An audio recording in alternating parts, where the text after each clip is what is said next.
Здравствуйте, это новости Татарстана. В студии Елена Знатулина. И вот о чем сегодня в выпуске. Он просит смягчить запрошенный гособвинением приговор. У меня прощения нет, у нас нет лично. В Верховном суде республики завершили судебные прения, а с последним словом выступил Ильназ Галевиев. Из зала суда подробнее расскажет Вероника Гайнудинова.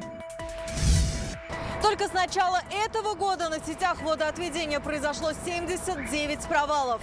Когда это все сделают, понятия не имею. Воняет очень сильно. Почему изношенность опережает ремонт водопровода, узнала Алия Хайрудинова. Советник международного значения. Среди арабских стран нет недружественных России сегодня. Что показали на выставке, посвященной первому дипломату Татарстана Тимуру Акулову, увидел Дмитрий Аренин. Серебро на вес золота. В конце концов, всегда тяжелый труд вознаграждается. Казанские регбисты взяли серебро на всероссийском чемпионате по регби-7. Что это значит и как их встречали фанаты, увидел Рамиль Шайдулин. Сегодня в Верховном суде Татарстана обвиняемый в нападении на 175-ю Казанскую гимназию Ильназ Галевиев выступил с последним словом. Он попросил прощения у потерпевших и сказал, что постарается выплатить весь ущерб. Приговор по этому громкому делу вынесут 13 апреля. Процесс стартовал в ноябре прошлого года. Материалы дела свыше 300 томов, потерпевших больше 600 человек. Группа гособвинителей во главе с прокурором республики Ильдусом Нафиковым настаивают на пожизненном лишении свободы. В зале суда сегодня работала Вероника Гайнудинова.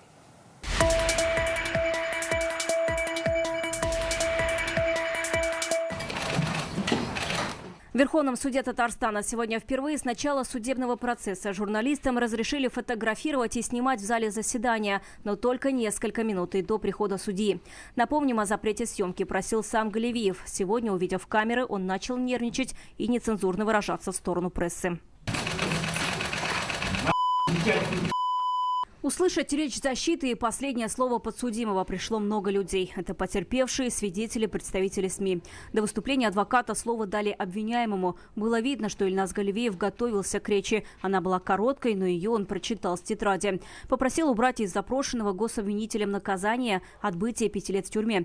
Подсудимый отметил, ему и так грозит пожизненное лишение свободы. Цитата: «Тогда не имело смысла идти навстречу следствию». Также Галевиев попросил прощения у потерпевших. На прошлом судебном заседании государственный обвинитель выступил в прениях сторон, предложил назначить подсудимому Галевиеву наказание в виде пожизненного лишения свободы с отбыванием первых 5 лет в тюрьме, а оставшегося наказания в исправительной колонии особого режима. Гражданские иски о компенсации морального вреда удовлетворить в полном объеме. После к прениям приступила сторона защиты. Адвокат Руслан Нуриахметов попросил смягчить наказание. Цитата: «Никакое наказание не способно исправить то, что случилось, не вернет жизни погибших. Тем не менее, предложенное государственным обвинением наказание считаю чрезмерно суровым. В части отбывания первых 5 лет в тюрьме полагаю возможным не применять». Руслан Нуриахметов отметил, 2 проведенные экспертизы противоречат друг другу. Первая признала Галевиева невменяемым, вторая показала, что он психически здоров. Адвокат попросил руководствоваться первичными исследованиями и освободить Ильназа Галевиева от уголовной ответственности и направить его на принудительное лечение. Исковые требования потерпевших о материальном и моральном вреде адвокат посчитал завышенными и попросил уменьшить сумму. В заключении защита попросила учесть то, что Галевиев признал вину, раскаялся, способствовал расследованию и имеет большое количество заболеваний. На этом судебные прения завершились. Галевиев попросил перерыв для выступления. Он продлился 2 часа. Затем в своем последнем слове Ильназ Галевиев снова попросил прощения у потерпевших и сказал, что постарается возместить ущерб, а это больше 120 миллионов рублей. Цитата: «Знаю, что никакие слова и деньги не вернут погибших. Инвалидов не сделают здоровыми. Я постараюсь закрыть все иски. Работой в колонии ограничиваться не буду. Попытаюсь написать книгу и деньгами их погасить». Бізге керек не ана ақшасы да төлесін нәрсеге біздің балалары нешеге жазалап өтірді, олар аның көзіне қарап жаттылар, оларға атты. Төлесін нәрсе положено, нешек жестоки болған біздің балалар біле. Маңада шулай болсын дейм. У меня прощения нет, у нас нет лично. нету. Процесс по делу начался еще в ноябре. За полгода допросили 600 человек. Это потерпевшие и свидетели. Напомним, трагедия произошла в мае 2021-го. Во время стрельбы погибли 9 человек, в том числе 7 детей. Еще 139 получили тяжелые травмы. Уголовное дело насчитывает свыше 300 томов. Приговор Ильназу Галевиеву должны огласить 13 апреля. Через месяц, 11 мая, 2 года со дня трагедии. Вероника Гайнудинова, Данил Филатов, ТНВ, Казань.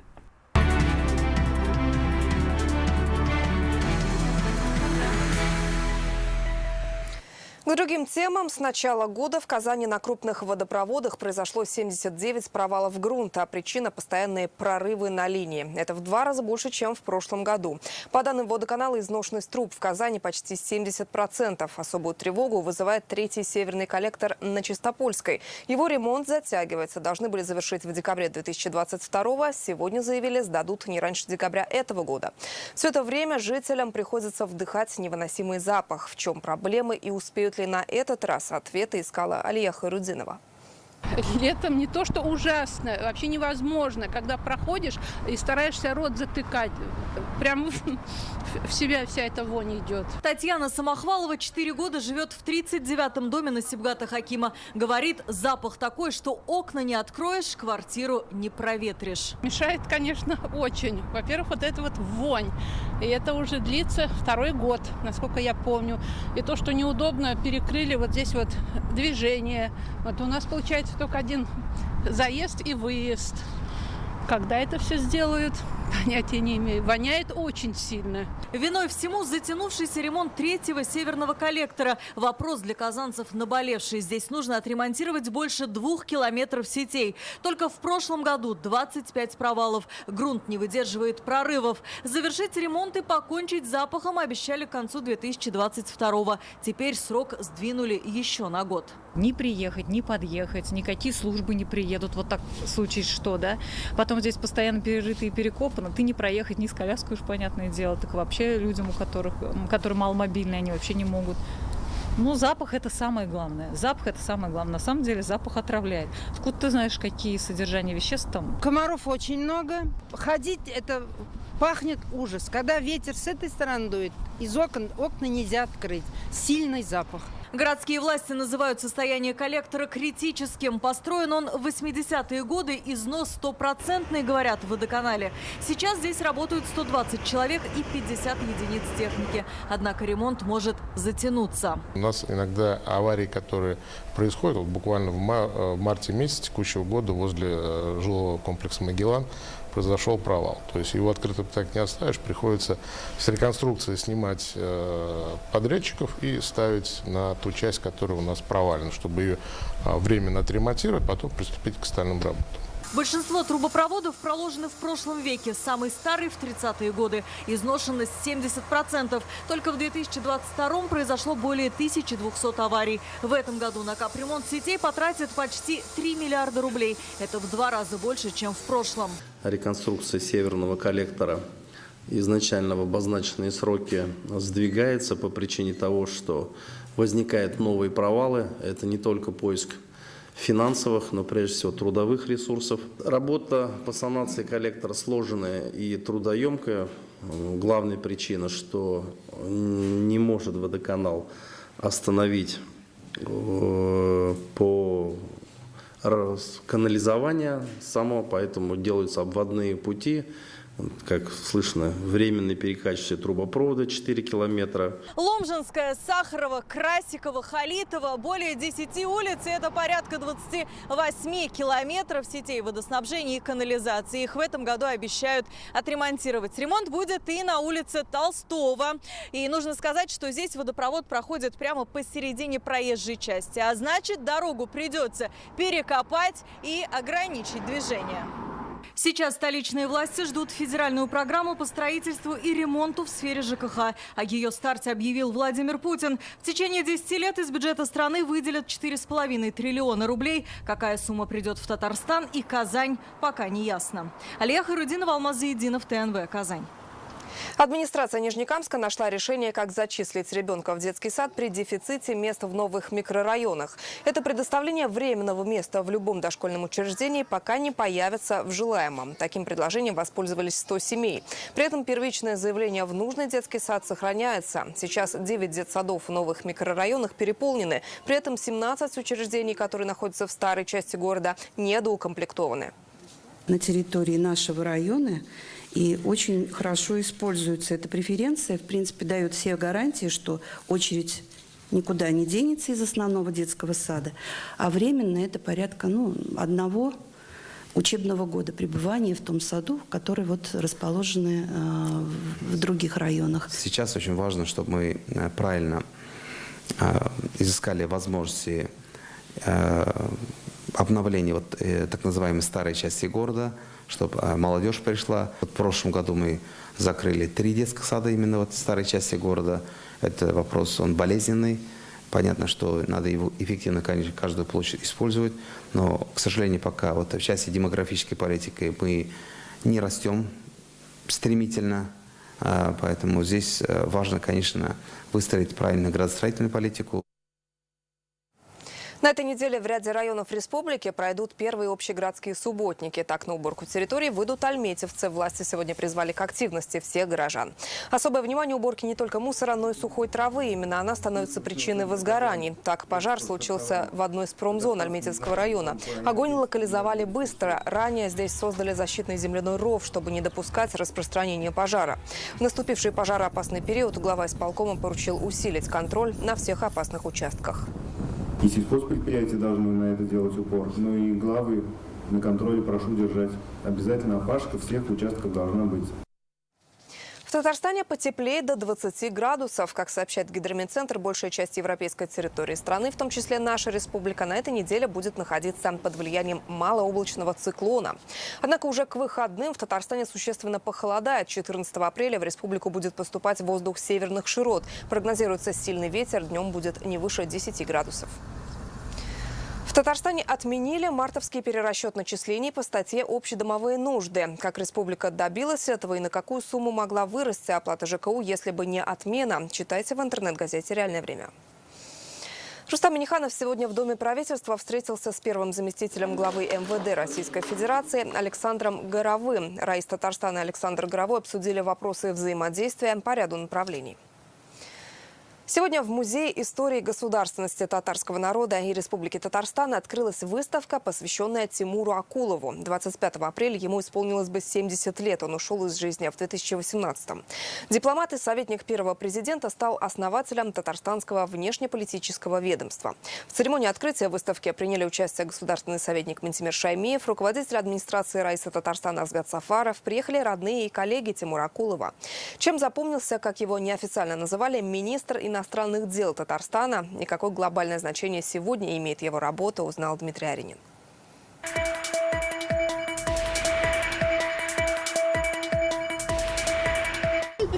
В бодром расположении духа во главе с Ментимиром Шаймиевым на открытие выставки пришли друзья и коллеги Тимура Акулова. Гостей встречала многочисленная семья дипломата, его супруга, сыновья и внуки. Все экспонаты и атмосфера выставки излучали оптимизм и добродушие. Таким по жизни был первый дипломат Татарстана Тимур Акулов. Как вспоминает Ментимир Шаймиев, в начале 90-х перед республикой стояла глобальная задача – установить культурные и экономические связи с зарубежными странами. Советником первого президента в этом вопросе и стал Тимур Акулов. Что особенно важно, при его участии была создана группа стратегического видения «Россия. Исламский мир». Тимур Юрьевич, востоковед. Ни мало ни много мы с ним проработали 19 лет. 19 лет и советником. Значит, по сути дела, роль Министерства иностранных дел в то время с нашими усеченными правами, благодаря тому, что, вот я прошу обратить внимание, благодаря тому, что у нас сложились такие добрые отношения с арабским миром, Среди арабских стран нет недружественных России сегодня. На выставке представили фото о зарубежных визитах и приемах иностранных делегаций. Тимур Акулов руководил созданием представительств Татарстана в странах по всему миру. В 1995 году стал переговорщиком от республики по освобождению наших летчиков, захваченных в Кандагаре талибами. Как сегодня вспоминали, Тимур Юрьевич много раз посещал пленников, привозил воду, письма из дома. Это воодушевляло экипаж, и он сбежал из плена на своем же самолете. Фото со встречи на родине также на выставке. Дружная и добрая фотография. Это как раз так надо. Искренняя радость. Конечно. Первые поездки его, мы ему тревожный чемодан собираем. Ведь ему еще раз дал связь установить. В службе безопасности был спутниковая связь, чемодан. Я говорю: Тимур, значит, давай я тебе дам сотрудника, значит, чтобы с тобой, с этим чемоданом. Я говорю: ни в какой, я один поеду, не дай бог еще, значит, с ним что-нибудь случится, за него еще отвечать. Мы его еле-еле уговорили, к тому, что этот человек, он ничего не боялся. Он это из той серии людей, когда сначала в бой, а там потом разберемся. Тимур Акулов в совершенстве знал английский и арабский языки. Во время подготовки тысячелетия Казани координировал организацию международной части празднования. Как отмечают своей обаятельностью и дипломатичностью, он способствовал становлению Татарстана таким, какой он есть сейчас, открытый и притягательный. И дипломат был, причем не только на службе, но и в быту. Он никогда ни с кем не конфликтовал, не искал ссор, не принципиальничал на показ. Очень здраво относился ко всему, очень дружелюбно и всегда искал у людей ответа. То есть всегда был настроен на сотрудничество. Выставка в Кремле будет работать месяц. 25 апреля, в день рождения Тимура Акулова, в доме, где он жил, откроют мемориальную доску. Дмитрий Арин, Адель Мендубаев, ТНВ, Казань. Зарплата учителей Татарстана ниже средней по республике. По данным Минэкономики, они получают 42 тысячи рублей. В то же время поставщики кондиционеров и работники развлекательной индустрии получают в 1,5 раза больше. В нефтяной отрасли средний доход составляет 80 тысяч рублей. Сегодня на заседании Комитета Госсовета по социальной политике обсудили вопросы разницы заработных плат. Как сообщили в Минэкономике, за прошлый год средняя зарплата в республике выросла на 7 тысяч рублей. Сейчас она составляет 52 тысячи и является самой высокой в Приволжском федеральном округе. Разница в заработных платах не только по отраслям, но и разница в заработных платах в различных муниципальных образованиях тоже имеется. Да? Есть вопрос по средней заработной плате в сельских муниципалитетах.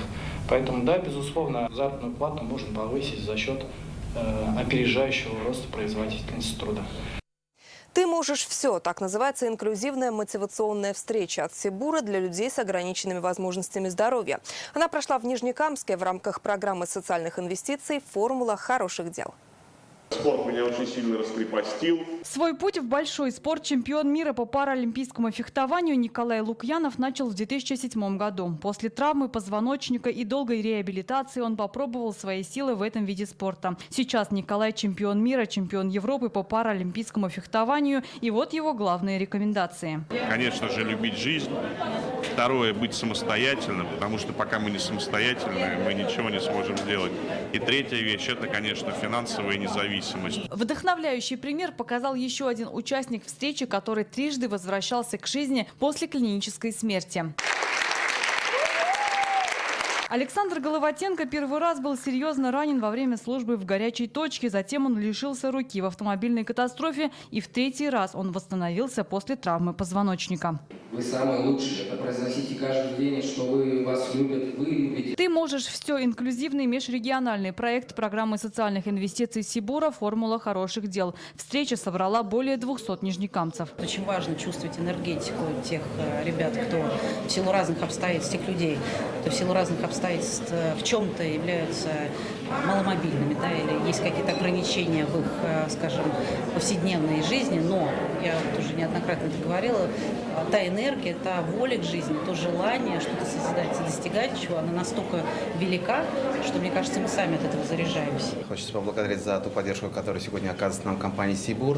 В целом, работа по инклюзии – это уже, так скажем, история Нижнекамска, которая уже изначально шла всегда как преемственность руководителей. Инклюзивная встреча стала продолжением социальных инициатив, которые Сибур поддерживает в Нижнекамске с 2022 года. Если по 2022 году мы на сегодняшний день уже реализовали 7 грантов, которые в основном именно в поддержку местных активистов, некоммерческих организаций, образовательных учреждений, федеральных институтов, то в этом году это будет 13 основных грантов. Во время практической части встречи ребята запустили инклюзивный блог «Город возможностей» в социальной сети ВКонтакте. Здесь будут поддерживать активных и талантливых людей. Мне эта встреча смотивировала, чтобы при всяких трудностях не сдаваться и идти вперед дальше. Гульнара Миниханова, Александр Лихачев, ТНВ, Нижнекамск.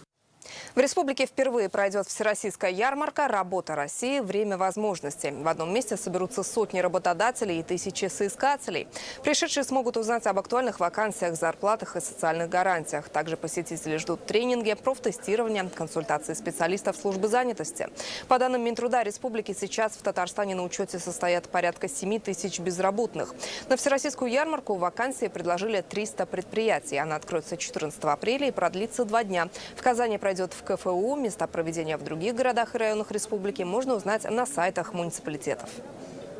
Очень большая работа будет проведена по профориентации. И поэтому для нас является актуальным, чтобы участвовали старшеклассники. Кто сегодня учится в 9 классе и стоит перед выбором профессии. Но мы приглашаем не просто ребят, учеников, старшеклассников, но приглашаем их вместе с родителями. Потому что зачастую в выборе профессии определяющая роль принадлежит родителям. Важно, когда во время ярмарки, встретившись непосредственно с работодателем или же с представителем образовательной организации, где будет обучаться их ребенок, увидеть, в каких условиях будет проводиться учеба, какая заработная плата потом ждет их ребенка, какие условия труда ждут ребенка.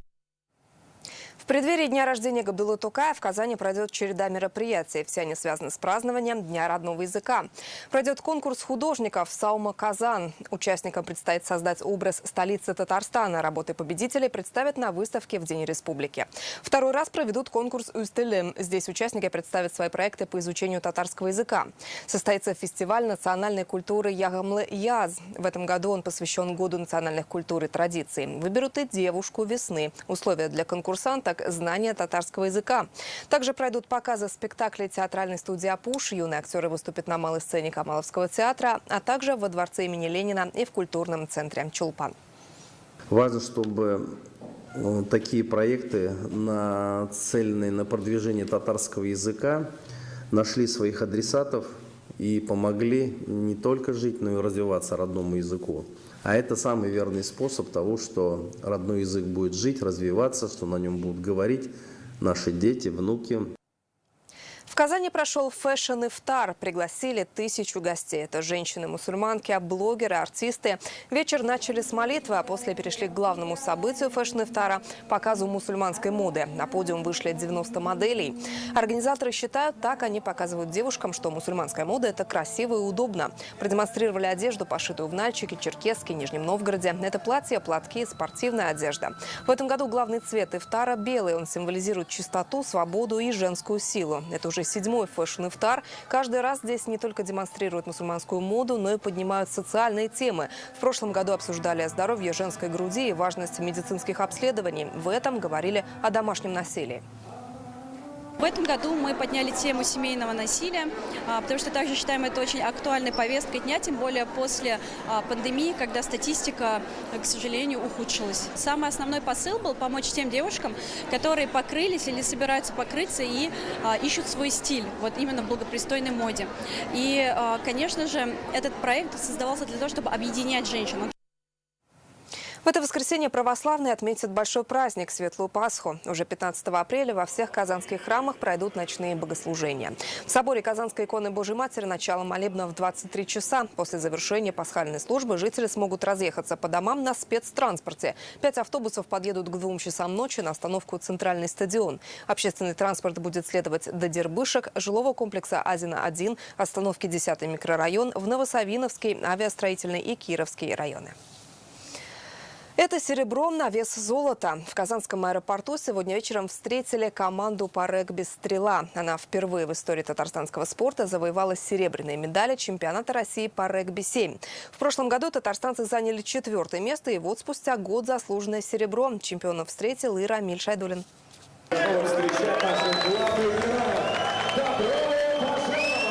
Эти эмоции не описать словами. Здесь и радость, и смех, и искренние поздравления. Их девиз «Ур-бас», что в переводе с татарского «Каси и дави». Они, татарстанские регбисты, вывели этот вид спорта в республике на принципиально новый уровень.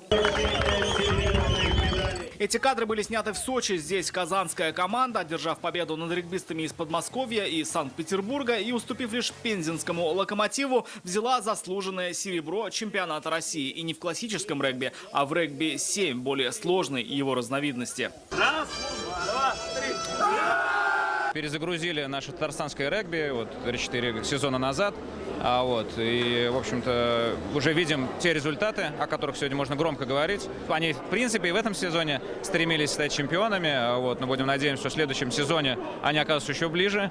Первое в истории серебро татарстанского регби – это, конечно, радость как для спортсменов, так и для их юных фанатов. Вот так их встречают сегодня в Казанском аэропорту с шарами, флагами и огромным баннером. Ребята верили, что кубок будет за ними. Сами спортсмены благодарят как болельщиков, так и руководство республики за всестороннюю поддержку. Без их поддержки, понятное дело, что этого ничего не было, потому что все это требует определенные ресурсы, и благо эти ресурсы работают, дают результат. В конце концов, всегда тяжелый труд вознаграждается. И в этом году, пусть он вознаградился 2-м местом, я думаю, в следующем году мы будем чемпионами. Впереди небольшой отдых и снова на тренировочную базу. Игроки начинают готовиться к матчу с Енисеем. Рамиль Шайдуллин, Роман Фенин, ТНВ, Казань. Это все, о чем мы успели вам рассказать. С погодой на завтра вас познакомит моя коллега Диана Асгар. Передаю слово ей, а я с вами прощаюсь. Всего доброго.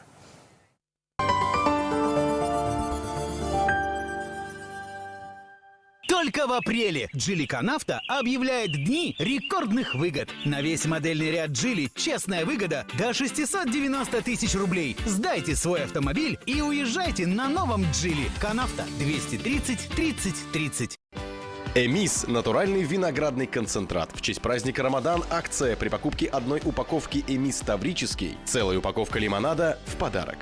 Компания «Луидор» представляет современный городской кроссовер «Москвич-3» с выгодой до 250 тысяч рублей. Яркий дизайн, современный и экономичный 1,5-литровый турбированный двигатель, светодиодная оптика, бесключевой доступ, панорамный люк и многое другое. Все это «Москвич-3». Совершите пробную поездку уже сегодня в дилерском центре «Луидор» по адресу Казань, Сибирский тракт 59. Подробности по телефону 8 800 2002 402. Дома у сада. Новый квартал сад от Акбарс Дом. Жить, чтобы мечтать и создавать. Акбарс Дом. Дом там, где мы.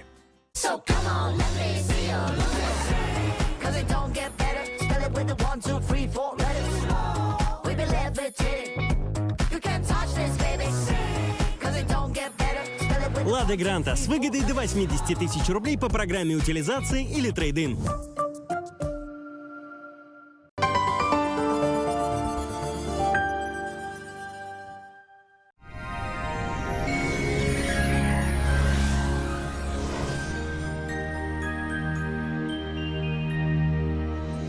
Здравствуйте! Прохладный, но солнечный антициклон продолжает удерживать в Татарстане ясную и сухую погоду. По данным сервиса Яндекс.Погода, в Бугульме, Бавлах, Азнакаево в предстоящие сутки будет малооблачно и без осадков. Ночью до -3, днем +10. Без осадков в набережных Челнах, Нижнекамске и Елабуге. Ночью прохладно, ожидается около 2 градусов мороза, а днем потеплеет до +12. В Агрызе, Менделеевске, Актаныше ночью прохладнее, до -4, и днем также безоблачно, с температурными значениями около 10 градусов выше нуля. В Арске, Кукмаре, Балтаси ясно и сухо, ночью до -4, а днем +13. В Болгаре, Дрожжином, Буинске осадки маловероятны. Дожди пока также не ожидаются. В ночные часы около 1 мороза, днем значительно теплее +16. В Альметьевске, Чистополе, Мамадыше без осадков. Температура ночью около 2 мороза, днем воздух прогреется до 13 градусов выше нуля. В Казани ясно и без осадков. Ночью минусовые значения до 3 градусов. Днем воздух прогреется до 15 градусов выше нуля. Ветер северный, умеренный. Атмосферное давление 761 миллиметр ртутного столба. Влажность воздуха около 55%. Магнитное поле Земли спокойное. Я желаю вам прекрасного настроения при любой погоде. С вами была Диана Асгар. До скорых встреч!